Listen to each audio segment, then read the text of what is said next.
Hello and a very warm welcome. Thanks for tuning in to News 9 Live. I'm Kabir Naqvi and you're watching this special broadcast of top stories from our studios here in the National Capital Region. Like every day, this is your one-stop shop to understand and catch hold of the news pulse of the day. Of course, an expansive list of stories for all our viewers out there. We will be shifting our focus to the 82nd day of the West Asian conflict between Israel and Hamas. So we will be talking about what's in store for all of us ahead of 2024, even as we ring in the new year. Who's the front runner in Taiwanese elections, the presidential elections over there, what's happening in the United States' presidential race. And of course, here at News 9, we touch upon stories of climate change as well. It is real. We must talk about it as well. But even as we talk about the West Asian conflict, let's take a look at first what's happened back at home here in the national capital. Officials at the Israeli embassy on Tuesday said that there was a blast near the embassy building on Tuesday evening in the national capital, Delhi. Israel's foreign ministry spokesperson, Liao Hayat, said that the explosion occurred about 100 meters away from the embassy building located in the Chanakyapuri area. As per the Israeli embassy, there were no casualties as a result of the explosion and all the envoys and all the workers were unharmed. This evening, several minutes after 5, an explosion occurred in close proximity to the embassy. All our workers are safe, all our diplomats are safe. Our security teams are working in full cooperation with the local Delhi security, and they will investigate the matter further. Well, now the Delhi police was informed about the blast at somewhere around after 5:30 p.m. yesterday, and a team of fire brigades, fire tenders and the Delhi police was also rushed to the spot. The Delhi police, however, was unable to find any explosive device around the area where the blast was reported to have happened. It was later reported that the police found a threat letter against the Israeli ambassador near the embassy, and the letter was reportedly quite abusive in nature. Now, considering the sensitivity of the location and the mention of explosion type sound, senior officers were also rushed to the locations. Meanwhile, in a close follow-up, the dog squad, crime team and the BDS team of the Delhi police, they also reached the spot. They were mobilized where the alleged sound of the explosion was reported to have been heard from. Soon, experts from the FSL of the national capital, they also reached the spot, and the area was completely cordoned off. Some visuals from last night that are there on your screens at the moment, and the area after it was cordoned off was subjected to thorough searches. The experts have examined the spot. They've lifted exhibits that may have evidentiary relevance. The same are being sent for forensic examination as well. Meanwhile, the police has recovered the CCTV footage in the area and have identified 2 suspects. They're now looking to recover CCTV footages from the cameras in the area so as to further zero in on the suspects.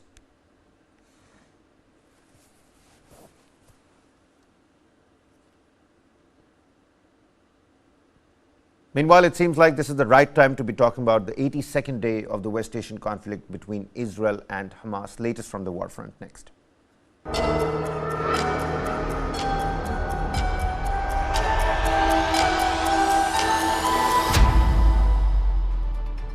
The following content may contain visuals that are disturbing, graphic, or sensitive in nature. Viewer discretion is advised. This material is intended for mature audiences and may not be suitable for all viewers.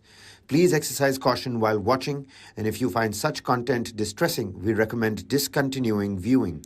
This disclaimer is provided to ensure awareness and to prioritize viewer well-being.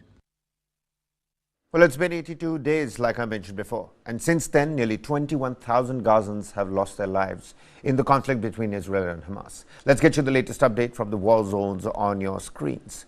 Now, Israel's war on Hamas will last for several months on end. This by Israel's military chief, Herzi Halevi.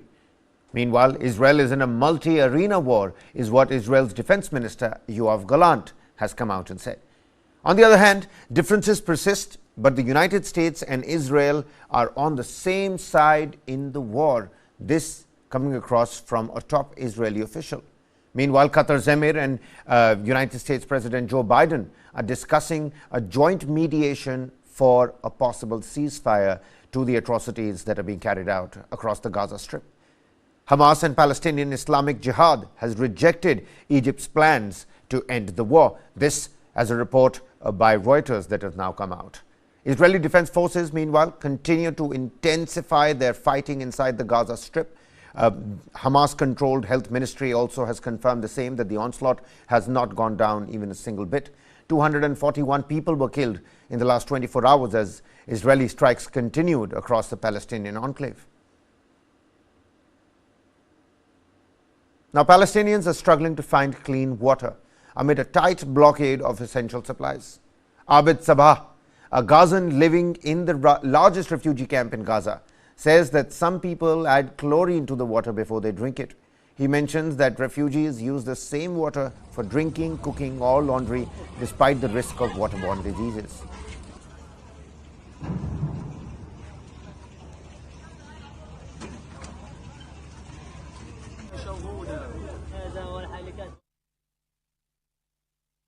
هي الوحيدة يعني أغلبية الناس بتصفيها عشان تشربها بحطوا كلور بكلور عشان يقدروا يشربوها. Now, Jabalia is the largest of the 8 refugee camps in Gaza and has been home to some 116,000 registered refugees, many of whom depend on food, medicine and other aid provided by the United Nations Relief and Works Agency for Palestinian Refugees, the UNRWA. Moving on, Israeli Defense Minister Yoav Gallant, he hinted on Tuesday that the country had retaliated in Iraq, Yemen and Iran for attacks carried out against it.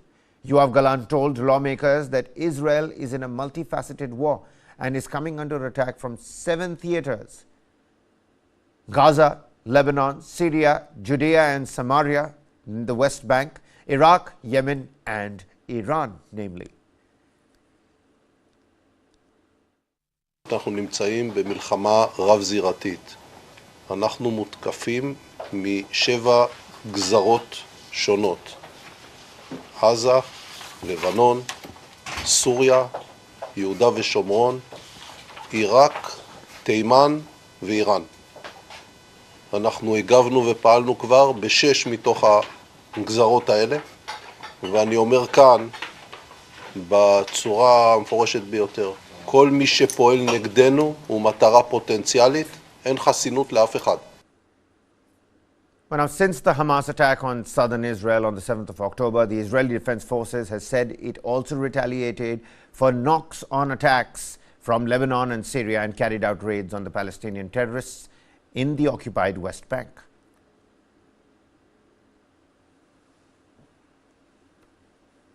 Meanwhile, the IDF uploaded a video on social media claiming to show weapons being found under a blanket in a child's bedroom in the northern Gaza neighborhood of Tufa.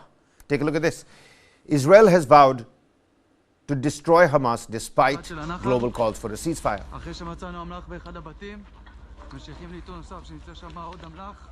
This is in the 11-week-old war, and all of this is happening amid concerns that conflict could spread, with the US and Iran-aligned forces now attacking each other elsewhere in the region. Meanwhile, visuals on your screens as IDF shows what it says are weapons and armory that has been found inside a child's room in the northern Gaza neighborhood of Tufa.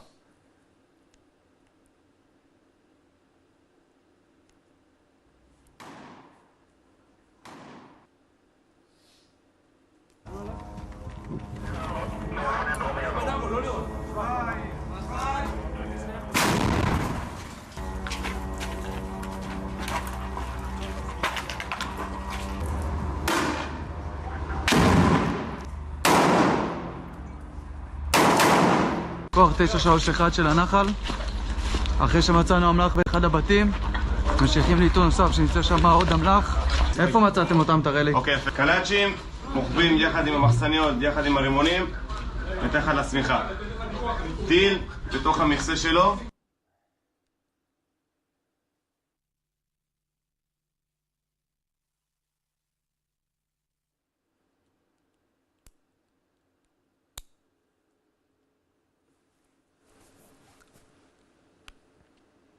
Meanwhile, shifting our focus to some more domestic stories, what's happening back at home. World Championship medalist Vinesh Fogart has said that she is returning her Khel Ratna and Arjun Award to the government protesting against the election of Brij Bhushan Sharan Singh loyalist Sanjay Singh as the Wrestling Federation of India president.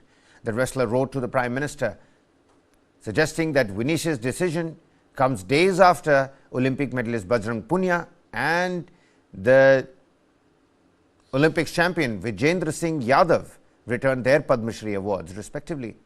Let's not forget Sakshi Malik, the only Olympic female wrestler, the Olympic gold medalist. She hung up her boots in solidarity as well.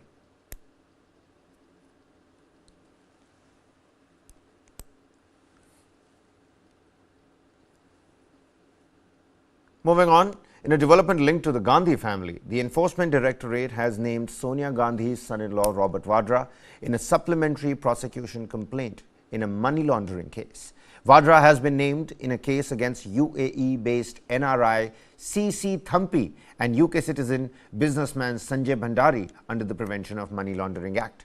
As per the Enforcement Directorate, Vadra, quote-unquote, renovated and stayed at a London property which is a, quote-unquote, proceeds of crime under the PMLA Act. Now, this is the first time that Vadra has been named by the ED in this particular case. Sanjay Bhandari had fled to the United Kingdom back in 2016 after the ED started probing him on charges of money laundering, tax evasion and holding undisclosed assets abroad. The UK government approved Bhandari's extradition to India in January this year upon request from the Enforcement Directorate and the Central Bureau of Investigation. The other accused is CC Thampi, a UAE-based NRI businessman who, as per the Enforcement Directorate, is a close associate of Robert Vadra. The Enforcement Directorate has claimed that Robert Vadra, along with CC Thampi, had purchased a huge chunk of land at Faridabad and had financial transactions with each other as well.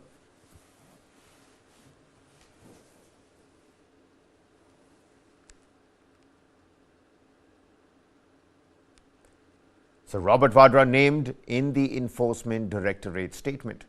It's got a UAE-based businessman, CC Thampi, and another UK-based businessman with the name of Bhandari.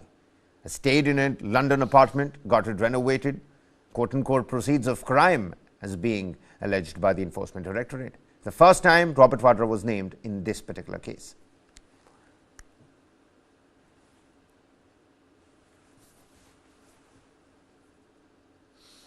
Meanwhile, due to heavy fog, over 50 flights were delayed, 12 were diverted at Delhi's IGI airport. Over 20 train routes were hit in the national capital region yesterday, and today seems to be no different, ladies and gentlemen. Visuals and pictures on your screens. The IMD has predicted dense fog right up until Friday, whereas moderate to shallow fog is likely to settle on the city from the 29th of December.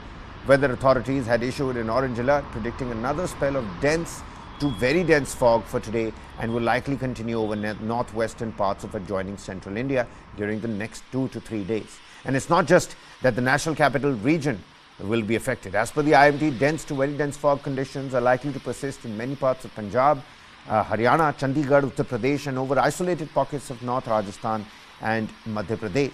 Meanwhile, the transit chaos that affected Delhi's airport for the last 2 days is likely to continue.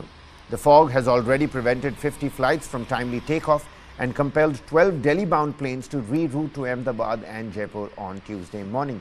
Affected airports have initiated low visibility procedures called LVP. These are measures aimed at making flight landings easier.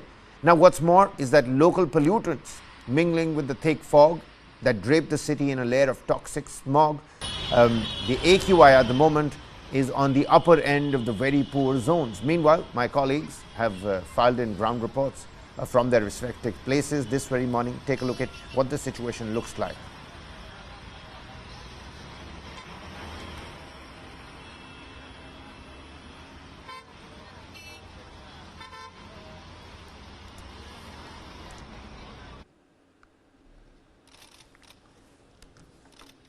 Noida में कोहरे का कोहराम देखा जा रहा है। सड़क नहीं दिखाई दे रही, सिर्फ कोहरा ही कोहरा है। कोहरे की सफेद चादर दिखाई दे रही है। विजिबिलिटी बिल्कुल ना के बराबर है। गाड़ी चलाने में परेशानी हो रही है और सभी गाड़ियां जो अगल बगल चलती दिखाई दे रही हैं। देखिए, ये आया फुटपाथ और बिल्कुल नजदीक आया तब ये नजर आया। और फॉग बहुत ज्यादा है और ये स्पॉट ऐसे हैं जहां पर स्ट्रीट लाइट जो येलो कलर की होती है वो लगी हुई है, तो थोड़ा बहुत फिर भी विजिबिलिटी यहाँ पर दिखाई दे रही है। लेकिन जहां पर इस तरह की येलो लाइट नहीं लगी होती तो वहां ज्यादा परेशानी है। तो गाड़ी अगर आप चलाएं तो एटलीस्ट ये हजार्ड लाइट्स ऑन करके चलाएं और गाड़ी की स्पीड कम रखें, क्योंकि विजिबिलिटी नहीं है तो अंदाजे में गाड़ी नहीं चलानी है, बहुत सेफली गाड़ी चलानी है, ये आपको कोशिश करनी है। और लगभग दिल्ली और यमुना के आसपास के इलाके जो हैं वहां पर कोहरे का कुछ ऐसा ही हाल है। इसके अलावा पंजाब और यूपी के कई जिले हैं जहां पर येलो अलर्ट किया गया है। नोएडा एक्सप्रेसवे पर फॉग का क्या हाल है? कोहरा नहीं, कोहरे का कोहराम है, विजिबिलिटी ना के बराबर है और हजार्ड लाइट ऑन करके लोग गाड़ी चला रहे हैं। मैं भी ड्राइव कर रहा हूं और ड्राइव करते हुए आपको दिखाऊंगा कि नोएडा एक्सप्रेसवे पर कोहरे का इस वक्त क्या हाल है। ये नोएडा ग्रेटर नोएडा एक्सप्रेसवे की तस्वीरें हैं जहां पर सड़कों पर सिर्फ कोहरा दिखाई दे रहा है। एक्सप्रेसवे कोहरे की चादर में लिपटा हुआ नजर आ रहा है। जितनी भी गाड़ियां जाती दिख रही हैं सभी ने अपनी हजार्ड लाइट ऑन की हुई है। स्पीड काफी कम है। ये वो एक्सप्रेसवे है जहां पर फर्राटे से गाड़ियां दौड़ती हैं और अभी मैक्सिमम स्पीड यहां पर 40 की है और मुझे लगता है स्पीड को और कम कर लेना चाहिए तो ही और सेफ रहेगा, क्योंकि विजिबिलिटी वाकई बहुत कम है। और देखिए जैसे अब ये गाड़ियां यहां से निकल के आई, ये बिल्कुल करीब आ गई तब ये नजर आती हैं, तो ऐसे में स्पीड कम कर लेना ही समझदारी है। कुछ यहां पर आप देखें दूसरी तरफ यानी डिवाइडर के जो उस तरफ है, जो नोएडा से ग्रेटर नोएडा जाने वाला रास्ता है, वो तो बिल्कुल नजर नहीं आ रहा है। और ये दिल्ली और एनसीआर का ये वो हाल है। और इसके साथ ही यूपी और पंजाब के इलाकों में भी येलो और ऑरेंज अलर्ट फॉग का जारी कर दिया गया है अगले 5 दिन तक, यानी कि नए साल का जश्न कोहरे की चादर में लिपटा हो सकता है। According to the Weather Department, a fresh western disturbance is likely to affect northwest India from the 30th of December onwards that might just dissipate the fog and the dense fog conditions. In Punjab and Haryana too, thick blanket of fog has enveloped several parts of the state as cold weather conditions continue to prevail. A Met Department official also said that very dense fog was reported from Amritsar, Ludhiana, Patiala, Halwara, Bhatinda and Faridkot in Punjab and Karnal, Hisar, Ambala and Sirsa in the state of Haryana. Earlier, the first 2 days of this particular week, on Monday and Tuesday, flight operations in various train sectors were already hit. It is likely to continue today.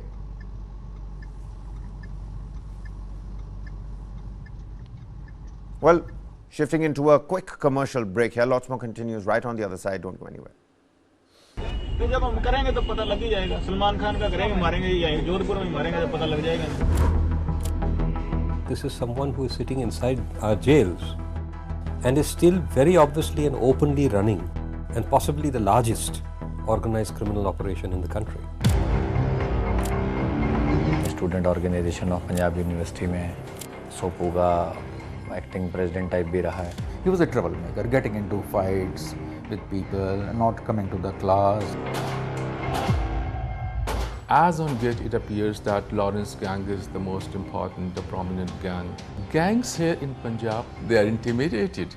Today, he is India's most dangerous gangster, and India's presence are apparently no bar to how Bishnoi runs India's largest criminal empire. News is now content. Just stream it. Download the world's first news OTT, News 9 Plus, ahead of the curve. Welcome back. You're watching News 9 Live. Defence Minister Rajnath Singh has announced that he will visit Jammu and Rajouri today. This visit follows a recent terror attack on 2 army vehicles in Rajouri, resulting in the death of 4 army soldiers. The Defence Minister will be accompanied by top army and civilian officials. During his visit, he will review the situation on the ground and hold meetings with top security officials to discuss the measures being taken to address the situation.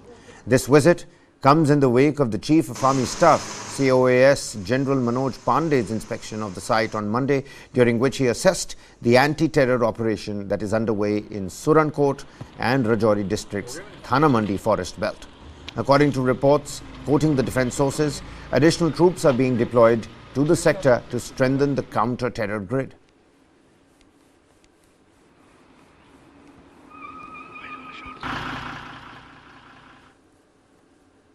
Meanwhile, as the war in Gaza rages and drone and missile strikes disrupt maritime traffic in the Red Sea, Prime Minister Narendra Modi spoke to Saudi Arabia's Crown Prince Mohammed bin Salman.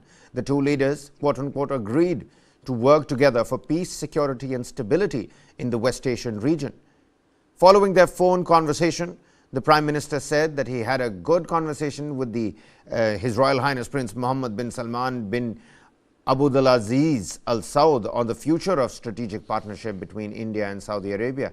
He also said that he exchanged views on the West Asia situation and shared concerns regarding terrorism, violence and the loss of civilian lives.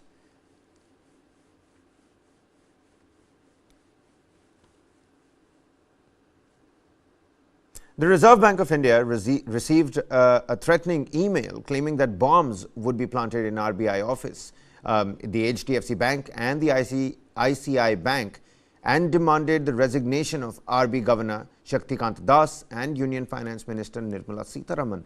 A total of 11 bomb threats were made at 11 places in Mumbai. Police went to all these places and investigated but did not find anything. A case has been registered and a probe is currently underway.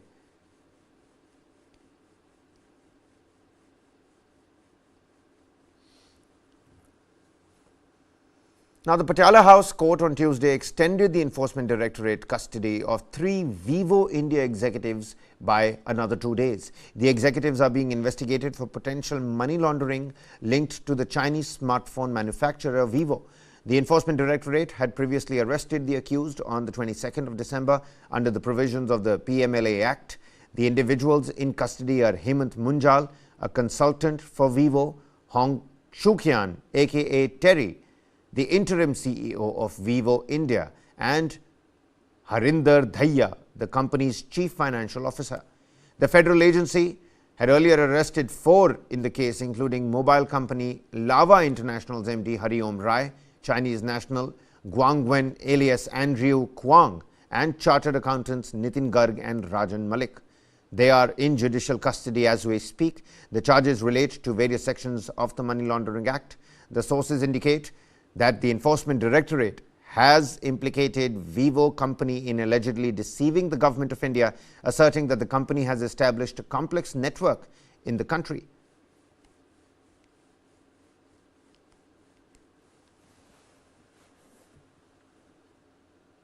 And a massive fire broke out in the Patli Kuhal forest area of Kulu, destroying forest wealth worth crores of rupees.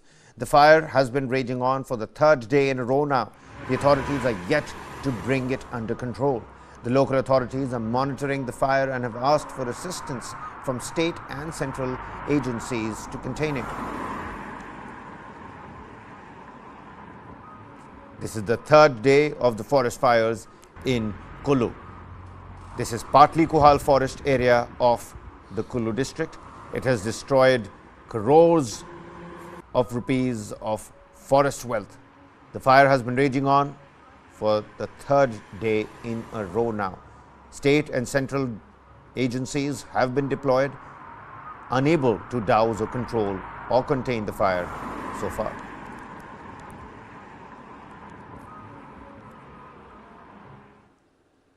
And shifting our focus to some top global developments, Russian forces have gained full control of Marinka, a town in eastern Ukraine, according to Russian Defense Minister Sergei Shoigu, who told the President Vladimir Putin about the same. Described as a ghost town in most accounts, Marinka, situated southwest of the Russian-held regional center Donetsk, was once home to 10,000 people. Now, in a video exchange posted online by Kremlin journalist, Putin highlighted that the control of Marinka would enable Russian forces to relocate enemy combat units away from Donetsk, provided them with a broader operational area. This development follows Russia's capture of Bakhmut in May, which was a notable success on the battlefield. The situation has been further complicated by intensified land and air-based attacks by Russian troops on the nearby town of Avdiivka since mid-October. Now, Avdiivka has become a focal point in the slow-moving push through the Donbas region in the 22-month-old conflict between Russia and Ukraine.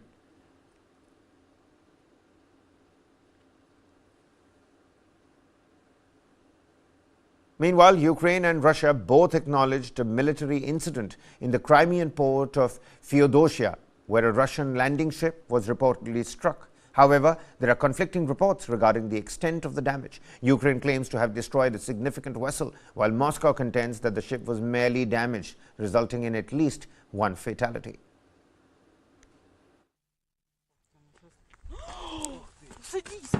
Ukraine struck a large Russian warship in Crimea with cruise missiles in an overnight attack that killed at least one person. Footage obtained by Reuters shows the moment of a large explosion at the Crimean port of Feodosia on Tuesday. Reuters was able to confirm the location of the video. Ukrainian Air Force spokesperson Yuri Ihnat did not specify what kind of cruise missile was used, but both Britain and France have supplied Kiev with such weapons. Russia's defense ministry, cited by the Interfax news agency, said this large landing ship, the Novocherkassk, had been damaged. The strike could hinder Russian attempts to seize more Ukrainian territory along the Black Sea coast. Buildings in the Crimean port city of Feodosia were damaged, probably by the blast wave from a large explosion. Russia annexed Crimea from Ukraine in 2014 in a move Kiev and the West condemned as an illegal seizure. Russia has hinted it may try to seize more Ukrainian territory along the Black Sea coast. President Vladimir Putin earlier this month said that Odessa, the headquarters of Ukraine's own navy, was a Russian city. Sergei Aksyonov, the Russian-installed governor of Crimea, said on Telegram that one person had been killed. The RIA news agency said 4 people had been injured. A Ukrainian counteroffensive has made little in the way of battlefield gains, and the Russian military has regained the initiative in several places. But Ukraine has been able to inflict serious damage in attacks on Crimea, the headquarters of Russia's Black Sea Fleet. Previous attacks have targeted ships in dry docks, warships moored in the port of Sevastopol, airfields, the main Black Sea Fleet HQ building, and the bridge which connects southern Russia to Crimea. Throughout the war, Russia has used its fleet to impede Ukraine's access to the Black Sea, the main export route for the agriculture and steel exports that formed a significant chunk of the country's economy. Well, time for us to slip into a quick commercial break here. Lots more continues right on the other side. Keep watching Newsnight Live.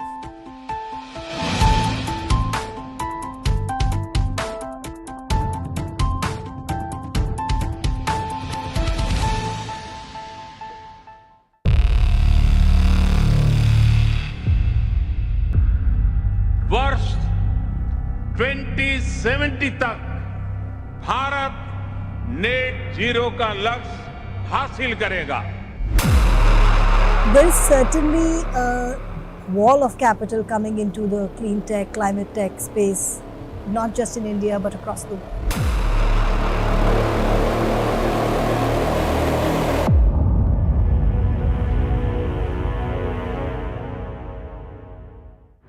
This and more, streaming on world's first news OTT, News 9 Plus.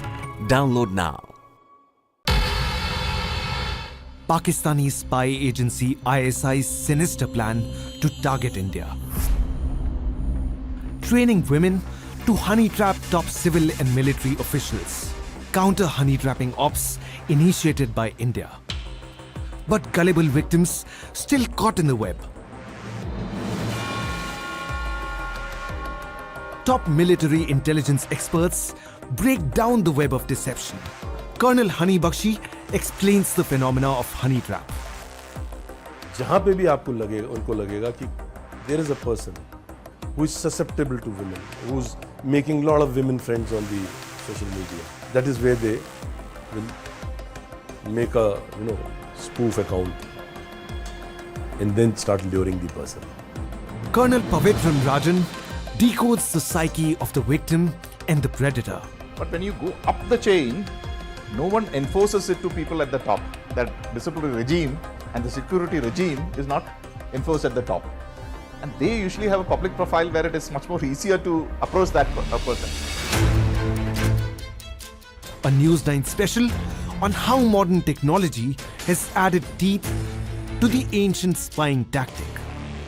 Our story takes you inside Pakistan's honey trap machine.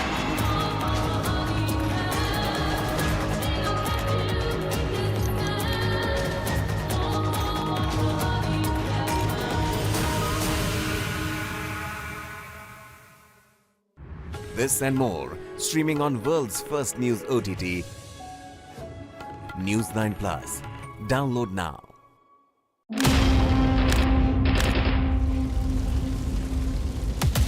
The scale of the attack was something that we were surprised at.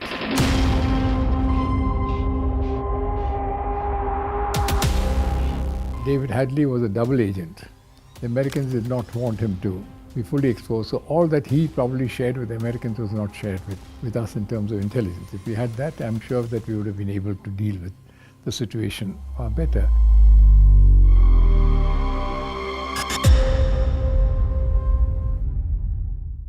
This and more, streaming on world's first news OTT, News 9 Plus.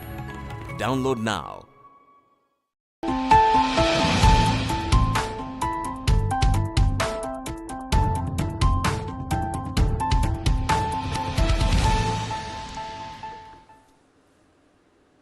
Welcome back. You're watching News 9 Live. Take a look at this. Ahead of the Russian presidential elections, Russian opposition leader Alexei Navalny confirmed his arrival at an Arctic Circle prison, expressing resilience despite a challenging 20-day journey. Posting through his lawyers after a 2-week communication blackout, Navalny disclosed his location at the IK3 penal colony in Karp, 1900 kilometers off northeast of Moscow, jokingly referring to himself as Father Frost. In harsh conditions, he mentioned acquiring the winter gear. Now, the polar wolf colony, renowned for toughness, is 60 kilometers north of the Arctic Circle, founded in the 1960s as part of the Soviet Gulag system. Denying charges, Navalny claims persecution for challenging the Russian political elite. Navalny's return to Russia in 2021, despite poisoning allegations, earned him admiration. In a social media post, he reassured supporters, expressing contentment with his current situation.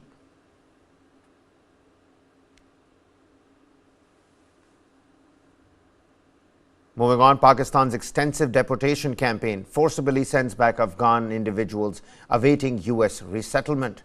The deportation drive, initiated on the 1st of November, expelled over 1 million undocumented foreigners, primarily Afghans, amid tensions over allegations of Pakistani terrorists in Kabul. More than 450,000 Afghans have returned home, facing winter challenges near the border. Advocacy groups report at least 130 Afghans in the U.S. resettlement process have been deported. The U.S. Embassy provided protection letters, but Pakistani authorities often disregarded them.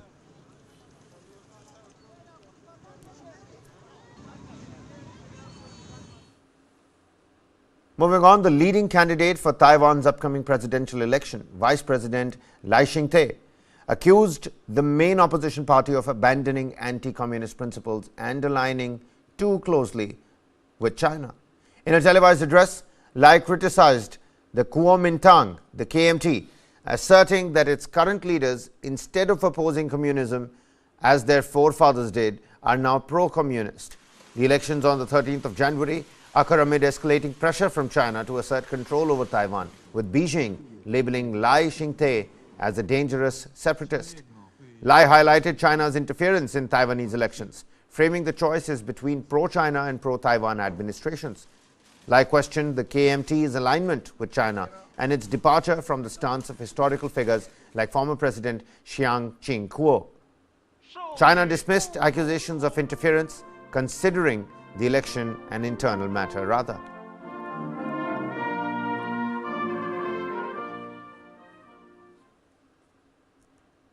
Take a look at this. A United States trade ban on Apple Watch imports took effect on Tuesday due to a patent dispute with medical technology company Masimo. The ban resulted from a complaint accusing Apple of using patented blood oxygen level technology in the Apple Watch by hiring Masimo's employees. The U.S. International Trade Commission ruled in Masimo's favor back in October, settling the ban for the 26th of December. Apple has appealed the decision and halted sales of affected models, expressing strong disagreement with the ruling. Now, the ban doesn't impact previously sold watches or the less expensive Apple Watch SE. Take a look at this next report for more.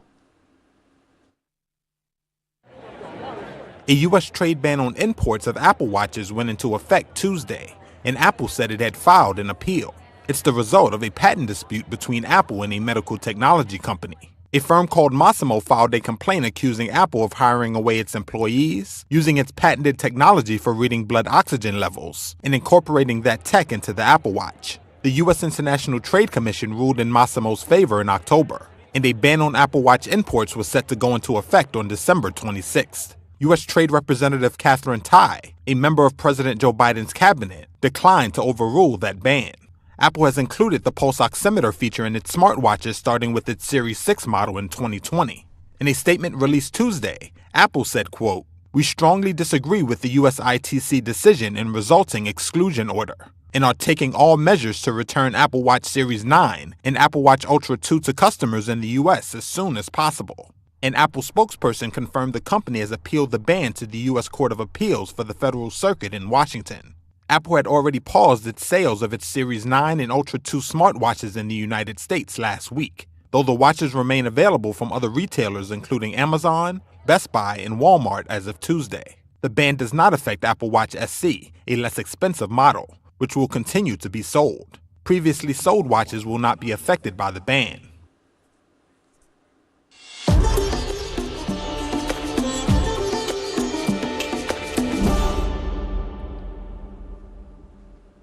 Officials involved in the Pran Pratishtha ceremony are working on every small detail in a bid to ensure that worshippers coming to Ayodhya get the full experience of the life and times of Lord Ram.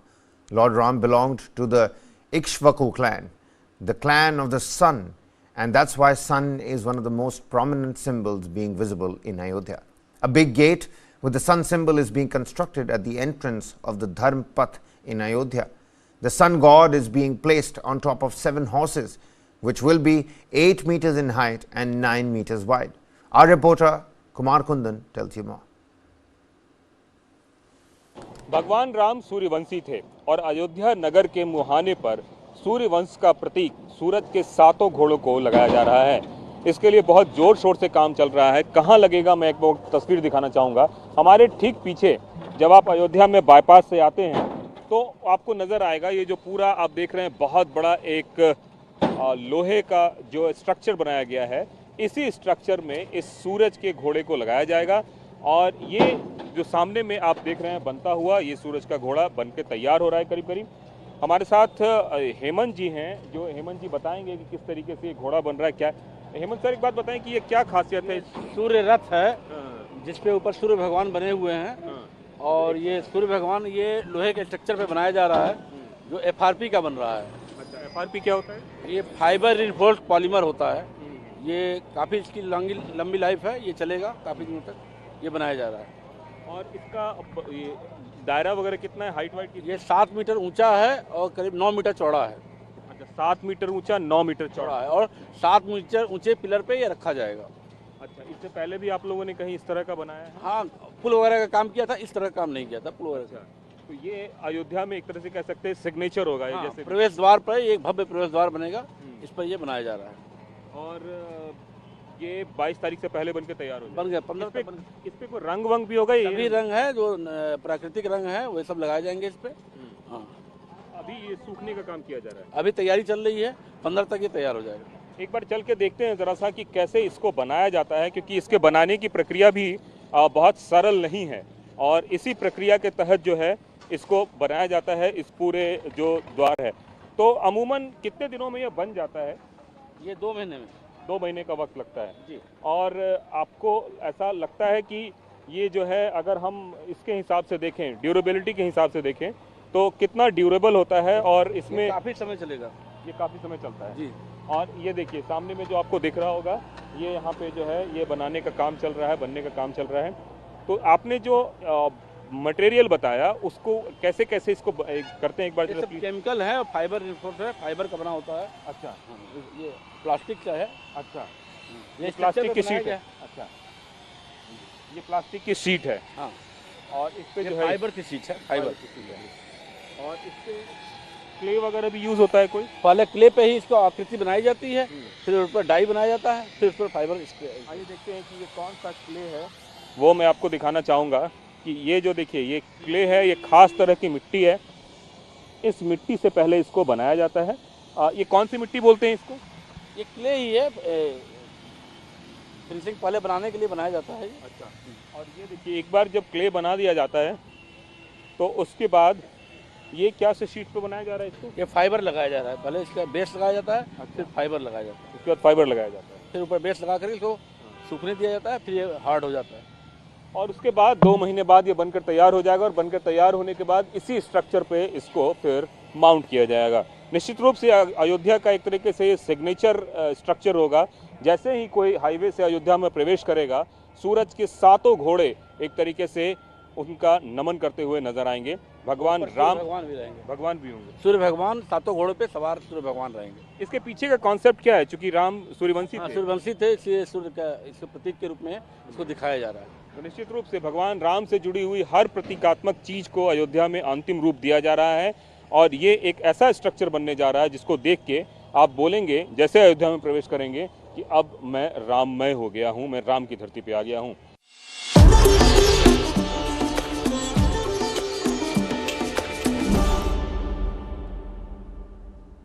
We're shifting our focus to the world of sports. Novak Djokovic expressed inspiration from NFL legend Tom Brady as he himself aims to prolong his tennis career. While in Saudi Arabia for an exhibition match against Carlos Alcaraz, the 36-year-old Serbian emphasized his intention to play beyond the age of 40, drawing parallels with Brady's retirement at 45 after 22 seasons in the NFL. Djokovic revealed that Brady's longevity serves as a motivation, signaling his determination to continue competing at the highest level. Well, let's see. You know, Tom Brady is a great example of a champion in his sport and someone that has had such a great career and longevity. He has put a lot of hours and a lot of time into self-care, into recovery, into making sure that in a way every aspect of his body and mind is covered so that he can have a long-lasting, successful career. So I know him personally as well, and I learned a lot from him, from his example, and hopefully I can have a career that goes up to 40 or maybe even beyond. Let's see. You know, I feel great in my own body right now, and I've been playing some really high-quality tennis. 2023 was one of the best seasons I've had in my life, and you know, why stop while you're still playing great? So I'll keep going and take it one year, one by one, you know, and see how far I go. Meanwhile, Tunisian tennis star Ons Jabeur expressed her enthusiasm for the prospect of the WTA Finals being held in Saudi Arabia, calling a dream. Now, the possibility of the season-ending tournament taking place in the country has sparked mixed reactions. Jabeur, ahead of an exhibition match against Aryana Sabalenka in Riyadh, voiced her support for the idea, emphasizing the importance of promoting tennis among the Arab women. It's definitely a great thing that I wanted to happen, playing the WTA Finals here in Saudi. I think it will be my dream personally, so hope the WTA and the Saudi will find the agreement to play here. I want to see more and more Arab women playing tennis and sports in general. So coming to Saudi is such a great idea, and I'm enjoying really my time here. So I wish to show the other girls how amazing it is to be here. First match then starting here in Saudi, it's going to be great preparation. I had a couple of weeks training in Tunisia, and now I'll keep training hard. You know, it's a lot of hours of training, but hopefully it's going to be great to be ready for Melbourne. Well, meanwhile, the three-time Grand Slam runner-up sees the match against Sabalenka as an excellent preparation for the upcoming season, including the Australian Open that is due in January. On the other hand, defending Australian Open champion Sabalenka, competing for the #1 spot with Poland's Iga Swiatek, shared her positive outlook on the pre-season training. Yeah, I mean, I'm doing the preseason right now, and I think for me it's really important to have some matches going to the next season, and I'm really happy to be here and to play my kind of like final match of the preseason, I would say, and yeah, it's going well so far. Well, yeah, I think it's a huge step for Saudi to bring women's tennis in here, and so far my experience is really good about Saudi. So I think we feel really safe and happy to play our finals here. And with that, it's a wrap on this edition of Top Stories. Meanwhile, take a look at this. Lawrence Bishnoi has been in prison since 2015, but that hasn't stopped him building India's most notorious crime syndicate. On the 5th of December 2023, the Bishnoi group claimed responsibility for the murder of Sri Rajput Karni Sena chief Sukhdev Singh Gogamedi. Are prisons no hindrance to Bishnoi's activities? Well, News 9 Plus has put out a documentary. Take a look at this. Many thanks for watching.